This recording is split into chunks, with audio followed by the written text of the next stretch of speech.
ubundi njye narangiza nkabona uko nibona diplome. Ariko ubundi diplome ko wayibonye uracyabaza iki? Kandi we Imana niyo ngiyo neto mudije cyane niyo ngiyo. Urabaza iki ki? Ariko wandarariye nkajya kwikire. ko akumukecuru nta n'igihe uzanavuga neza mu buzima bwawe. Ariko nkawe ubundi urumva navuga neza mpereye he? Nagakaba n'inkwano banzaniye. Nagakwana sanzago kwitutacacakaho. Uziko imyaka wapfuye ubusa. Uzuko ushaje kubera gusakuza cyane n'imyaka ya mike ufite. Icyo ufite nta gahunda gifite, nta n'agaciro gifite, wapfuye ubusa nk'igihumyo, ntacyo kimpariye muri uru rugo. Umushyufu ufite uzatuma ukomeza uzana iminkanyari kandi ufite imyaka mike. Ndamaze wagobyo. Ndamaze.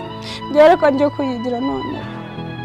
Ahubwo iki kintu agaze ntunakibyara menya nacyo kizaza kigira ukumenya.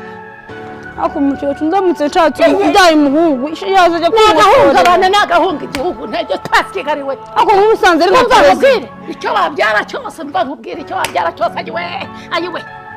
Ubusanzwe ari nka perezida wazasara antera n'umuzinya ntacyo kurumuzamo ndekera umwana batazagufunga unzizi kandi babanza bakanagufunga ukabanza uko biryoha.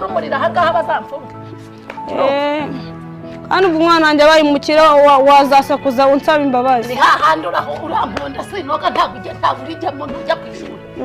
Ntacyo reka ndicara saha unyura noneho untambukeho.